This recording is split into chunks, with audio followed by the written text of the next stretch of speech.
Good morning. Welcome back to Sunday Sofatime here on the very unofficial travel guides. I'm Morgan, and today I wanted to tell you about 8 kind of random things you cannot take on a cruise ship.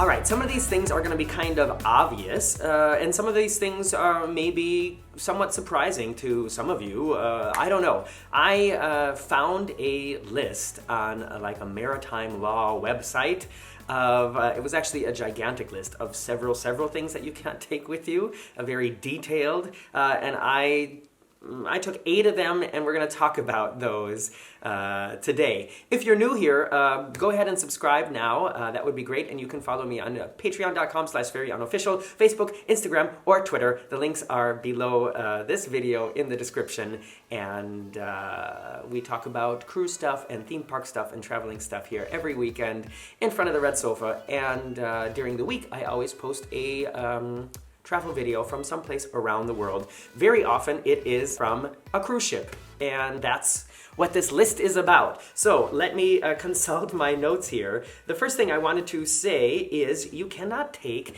a water cooker or a clothes iron or anything with a larger heating element in it with you on a cruise. Now, this does not count to curling irons. I'm pretty sure you can take a curling iron. You can, can't you? I don't remember seeing that on the list.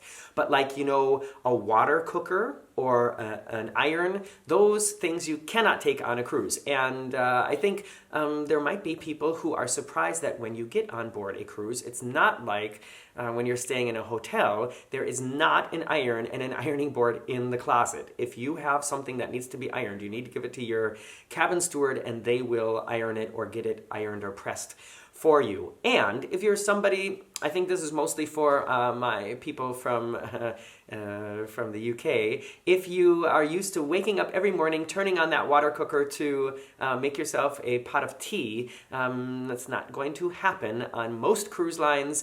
You cannot take your own with you, and most of them will not have something like that in the room. Although more and more on more of the modern ships, I've been seeing like coffee makers, and with those coffee makers, of course, you can make hot water to make tea with. Otherwise, you're going to have to put on your clothes and go up to the buffet and get yourself some tea. The next thing on the list that you might be surprised to hear is you can't take candles on a cruise. So if somebody's having a birthday or something like that, you're not going to be able to blow out any candles. Speaking of candles, I always take a battery-operated candle on board because, you know, the cabins are not usually very big, and if somebody has to get up to use the bathroom in the middle of the night, which I always do, if you turn on the light, it's going to like flood the whole cabin, and so anybody that you're sharing the cabin with is going to be woken up by that. So we always bring a battery-operated candle with because it's enough light to navigate through the cabin when it's dark, and it's allowed. And also it's just kind of a nice, I don't know, it's kind of a nice atmospheric thing to have. And I guess if you brought a whole bunch of those, you could make, you know, like a very romantic setting in the cabin. However, this is one thing that I learned after, when was it? Recently, I think 2 times now I've traveled with just a carry-on, and I've had this battery-operated candle in my carry-on, and it's something that they always, that they never recognize when they're scanning my bag at the airport. So I always take it out and put it like next to my phone and all that so they can see it from the beginning on. Otherwise, they always stop my bag and they point to the screen and say, "What is this?" So just a little tip.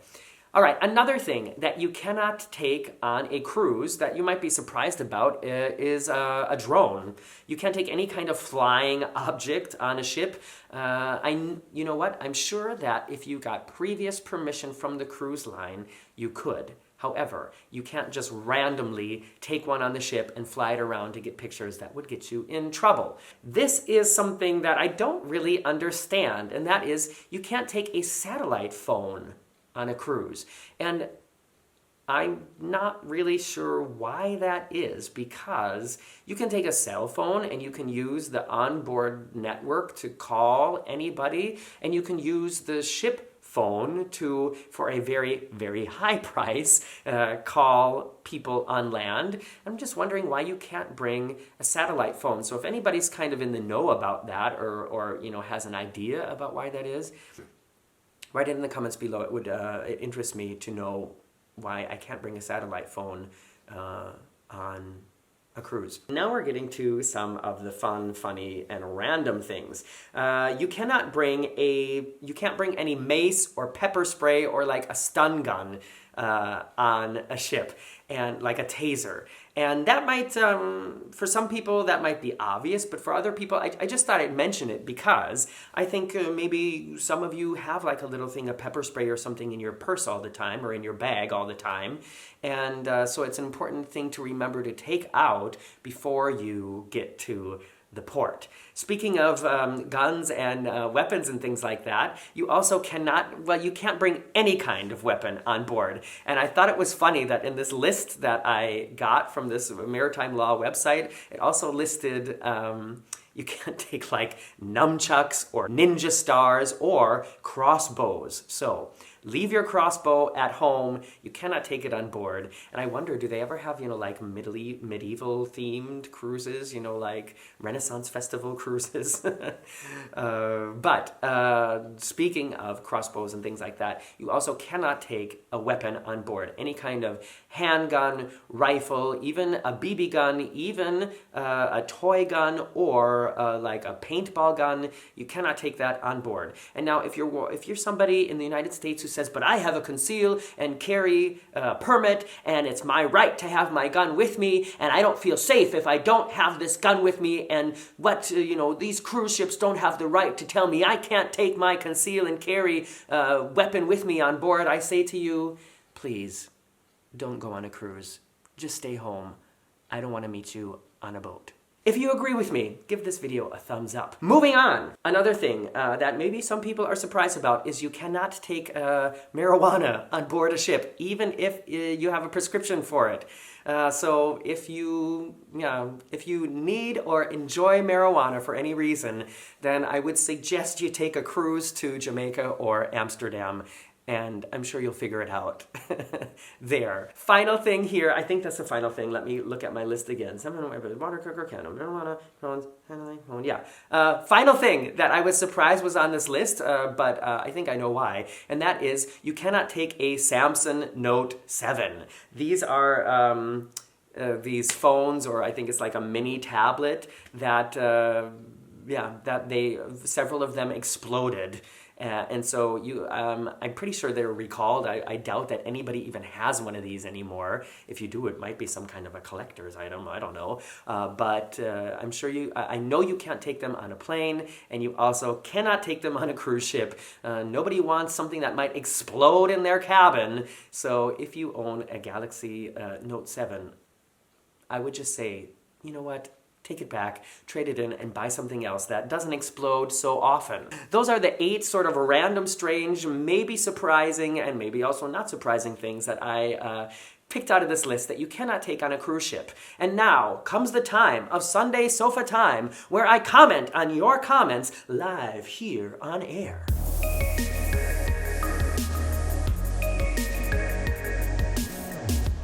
In last week's Sunday Sofa Time video, I told the story about how, basically through my own stupidity, somebody stole $50 from me in Las Vegas. You know what? I called the video says I got robbed, but I think, what's the difference between somebody stealing from you and getting robbed? I feel like getting robbed is like when somebody, is standing in front of you and says, "Give me your watch," or "Give me your money." That didn't happen. Watch the video. That will tell you how it happened. But so these comments are in a reference to that video from last week. Daryl Miles writes, Morgan, there are people in Vegas who make a living from sauced tourists like you seem to have been that morning. But they don't hang around the machine and play with your money. They vanish because they are aware the eye in the sky sees all. This comes from one who lived and worked there for 20 plus years. I would go with the bungee cord solution next time. Daryl, Thanks for that advice, and it's something that only happened to me once, and now, ever since that happened, Marcus and I have like this really strict routine that we always do when we get up from a machine. We always look to make sure the other one has both things before we get up and move on. We will never let that happen to us again. Joanne Hardhouse writes, "So sorry, Morgan. It's all right. It's not your fault. My story was a little different and had a happy ending. In Atlantic City many years ago, before a show, my hubby dropped the last 5 quarters in a slot. Bells went off and money poured out." Yeah, this must have been a while ago. "We filled big buckets up and then it stopped. We walked away and a man came running up to us to say it wasn't done paying us. The machine just ran out of money. He told us to stay with the machine, and sure enough, security came over and they owed us more. So they won over $700. That is awesome." And Joanne writes, "This guy could have taken it, but he was a good guy. My hubby gave him a nice share of the money for being so honest." You know what? There are so many things that I love about this comment, Joanne. Thank you so much for writing it. What I love so much about it is it just proves that there are nice people in the world who do the right thing. Not only was it awesome that this guy was like, "Hey, you guys, wait, come back. You're getting more money. Don't go away." He could have taken advantage of it. He could have taken it. He didn't. He got you. And then what I also love about it is you guys gave him some money just for being nice. And you know what? I think that is the way the world should work. And you know what? Because this story makes me so happy, Joanne, I want to send you a little surprise package of useless travel goodies that I've accumulated along the way. So get in touch with me, send me a private message someplace, and let me know where I can send it. Joanne, you're getting a travel surprise. One more story here. One more comment, I mean. I'm just kind of scrolling here through randomly. Here, Robert Maturo writes, "Sorry about your loss. We were in Atlantis in Nassau. We were walking through the casino and I had a nickel in my pocket, so I thought, what the heck? I put it in the slot machine and nothing happened. I said, oh well, and walked away. Then this older woman comes chasing after me. Mister, she took me back. I had hit for $72 and she was all excited for me." But how does that happen? I don't understand, Robert. How did you think that you didn't win, but then you did? Like, I guess I've never played a machine that had like a delay like that. It's something I don't understand. But it's another thing where I'm happy that she came to help you, and I'm happy that you won $72. Do you know what you did with it? Do you remember, did you splurge it then? Did you give it back to Atlantis, which is what usually happens? Or did you end up, spending it on the ship on something? All right, I'm Morgan from the Very Unofficial Travel Guides. Thanks for hanging out in front of the red sofa with me again. And you know what? This is a little bit shorter video, I think, than usual, but, that happens sometimes. And it's just a really beautiful, sunny day outside. And, it really is Sunday morning right now. I'm starting my day talking with you. And I just want to get out and go out and enjoy this day. But as always, or as very often, the first thing I wanted to do when I woke up was talk to you guys. So that's why I sat down and did this today. And I just wanted to say, sorry, that's a little bit short. I don't think I went off on one single tangent today. So for you tangent lovers, be patient. Next week, maybe I'll be less concentrated. How does that sound? Thanks as always to everybody for hanging out here. And my secret word for you is champagne, because we got a box of champagne glasses because a restaurant that we visit was giving them away. So there they are.